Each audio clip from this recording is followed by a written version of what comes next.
Now let's do it with SK Telecom. Yeah. What do you think, Loco, when G2 plays SK Telecom? Who do you favour? Oh man, G2 versus SK Telecom, and you're gonna make me go first.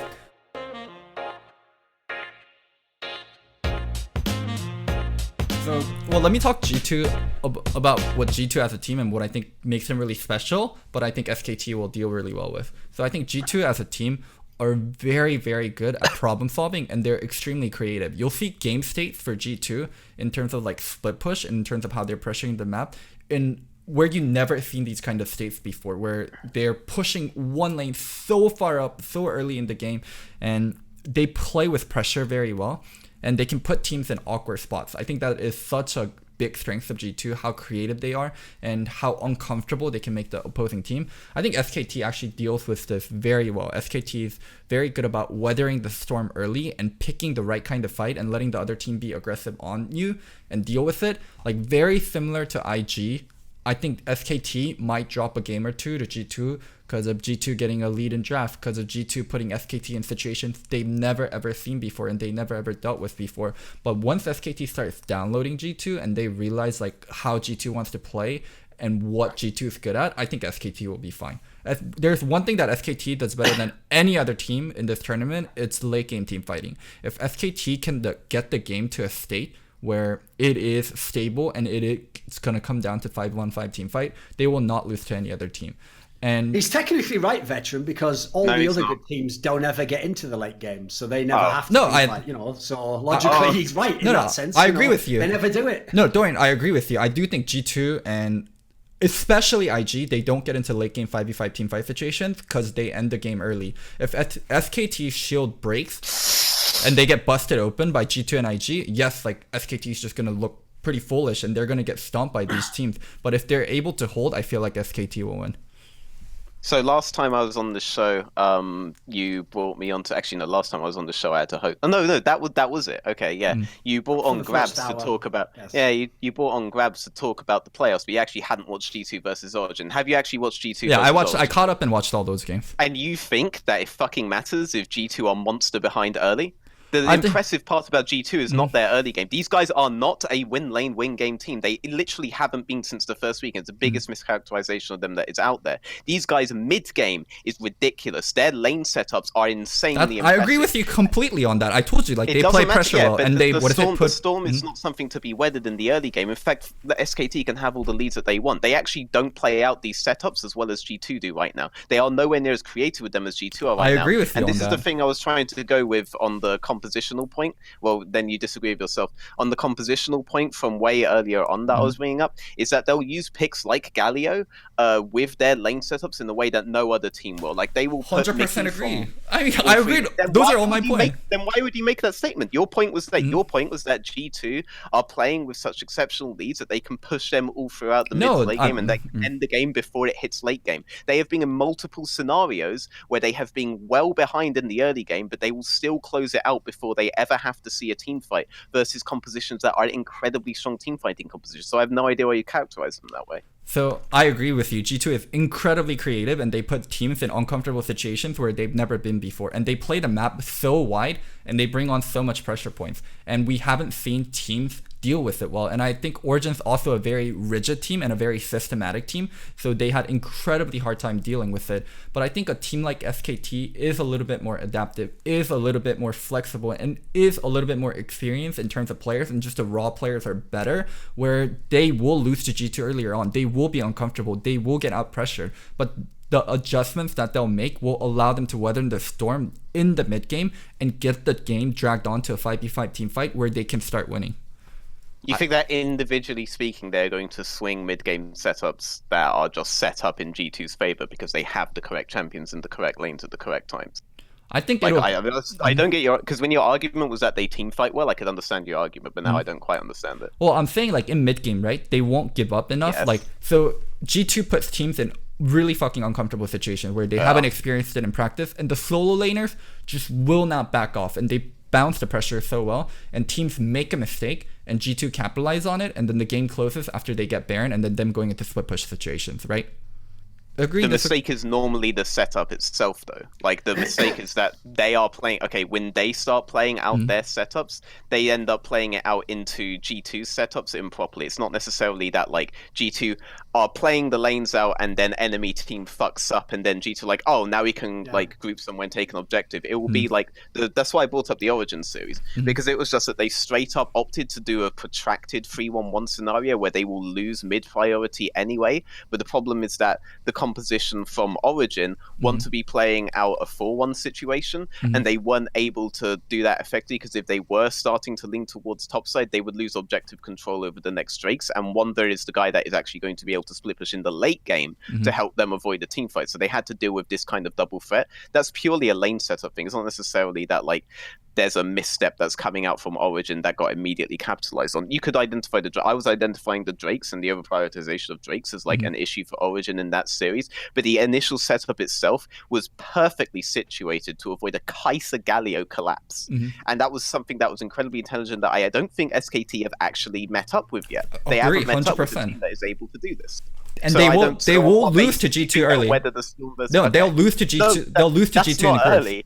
That was how they lost the 35 minutes. He means they'll like. Well, let's say actually, Loco. Do you mean inside of one game, or do you mean when they first? No, I think what is it for SKT? They will have bad matchups versus IG and G2 the first few times they meet. They will have bad matchups, but the more they meet, you think they'll adapt? The more they meet, the better and better it will get for SKT. The first time they meet in group. Here's the difference, right? Is normally when Korea used to have the best team, I always used to think personally the adaptations were slight. It was like a small tweak here. Maybe we'd play a different champion top lane. Maybe we do something different with the jungler, or we ban differently. They never used to like radically change their whole game. If anything, it was usually other teams trying to change to do what Koreans had shown was strong, usually misguided and didn't execute it, but whatever, you see the meta that emerged.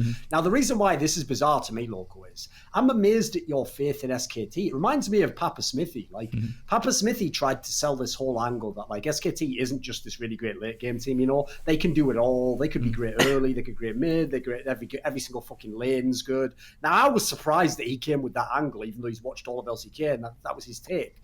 Because to me, the reason why I think SK Telecom's in trouble in this tournament is both G2 and IG are going to get in that ass in the mid game. Like, SK Telecom was having trouble against Kingzone and Griffin in the fucking mid game. Like, these guys, what was bad about those two series from SK Telecom to me is they every time Griffin or Kingzone wanted to fight, SKT was like, cool, let's just have a skirmish then. Like, you do not want to do that against G2 and IG. That'll be the end of the game, mate. Like, I agree. Team Liquid and SK Telecom, if they could just make some sort of a deal, like we agree to lose 10 CS in every lane and we just teleport to the end of the game and it's a 5v5, they might be able to win, but they're never going to get in that position. Like, how are they ever going to engineer that scenario? I don't know how you get there. That's my problem. I think they're both good teams, but you can't ever get to that point. Like, if you're moving to an adaptation argument now, I actually see it like opposite of you. I actually think G2 are more likely to lose to SKT early on in the tournament. And historically speaking, this is very true for like every European team. We've always had a really bad first day, first week. We are a terrible first week team. And I thought that what Riot did at World Championships by removing first week, second week, and just having it as 1 week was a unnecessary buff to North America. But you know, just we picked up later on in the games anyway. Say the line, EU good, NA bad.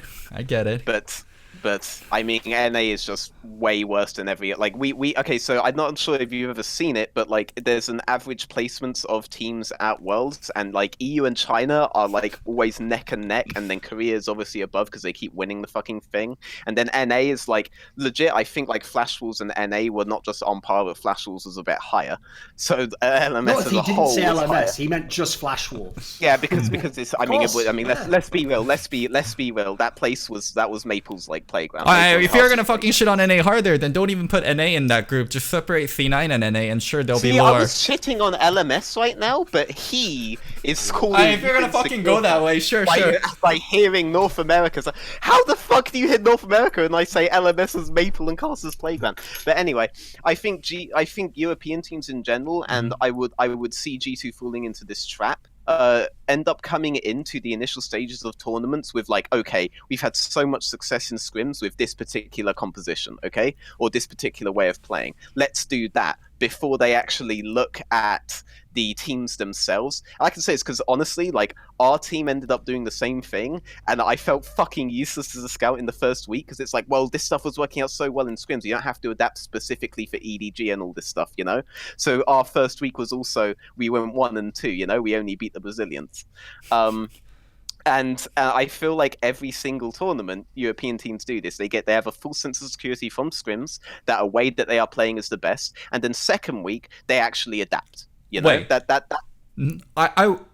thing is, I think the way G2 and IG are playing is the best right now, and it is like the most ideal way to play the game. So I don't get why you think they'll improve, because I feel like they already have the correct read. Where SKT is like picking shit like because when you get to this level, and this is something that you guys didn't realize when you were getting shit stomped by Fnatic at MSI. When you get to this level, we also didn't realize that when you were the only team that didn't upset in groups versus LGD and stuff. When you get to this level, the adaptations you make versus specific teams matter a lot, because your team is going to be able to execute if you wipe out what makes this team so good, right? So what made EDG so good back then that we didn't bother doing the first week? The meta called for Nami, Karma, all of this stuff at the time in bot lane and support, right? But the way that EDG actually got all their strength, because there was this fucking meme about Clearlove that pisses me off to this day, that he wasn't just so fucking good, that he was the sole fucking carrier of this team. But honestly, if you watched the games, which I was being paid to do at the time, Mako set up basically every good thing that Clearlove was doing. So if you denied him champions that he could set up on, then despite the fact that the meta was like Nami, Karma and stuff, if you just banned out Alistair Tom, which is what we did in the second week, they shut down. They didn't actually know how to play, and then you saw the Tigers do this as well in their playoff series versus them. Like that was how you beat them. Once you shut down this aspect, when you have players on the caliber of Forgiven, say, or Yanko, say, versus matchups that have now been muted in their favor, you can really carry this through in a way that you can't in like. If you have worse players, if you have players that aren't of the caliber to qualify for these kinds of championships, once you actually start looking at what makes these teams tick and what made them qualify for these championships, and once you neuter those, you do have players that are on the level that can capitalize on this in a really big way. And I think every time we come into these tournaments, we fall into the habit of thinking we're just going to see League of Legends played at the absolute optimal. No one is ever playing League of Legends at absolute optimal in terms of teams, and everyone has their comforts. Even Faker has his comforts. Faker has his champions that he can 1v9, and he has his champions that he can't 1v9. Okay. You know, like that's why he was 8th, 7th place at one point. I think this matters a lot, and I think Europe historically has been really good at adapting in a way that China hasn't, for example. And this is why Europe ended up playing spoiler to China a lot, which is something that we might forget because IG ended up winning the World Championships. So we've played spoiler to RNG there. We've played spoiler to World Elite the year before in 2015 when EDG was like absolute maximum hype. Fnatic just straight up 3-0'd them. We're really fucking good at adapting over the course of the tournament, understanding where our weaknesses are and where the enemy team's weaknesses is. So if they lose to SKT, I imagine it's going to be early on because they're cocky about certain things that are working out really fucking well in scrims, and then they'll get their shit slapped in a bit, and they'll be like, all right, back to the drawing board a bit. And we've seen from their shows actually that the way G2 approach the drawing board is actually very, very good. Like they do it as a team, and they have so many ideas between each player, and you'd expect this because they're all so talented, but so many super teams aren't able to converse in the way that G2 are able to do. So I have every faith in them once we hit the knockout stage to be almost a different G2 than they were before. It wouldn't be the first time G2 themselves were like that, even last Worlds and then the MSI versus WE. Like they were like a different team from group stage to the playoff bracket, you know? So I'd expect them to lose early on and then to really belt up everyone's expectations once they reach the knockout stage, if they reach it. But obviously I think that they will. So.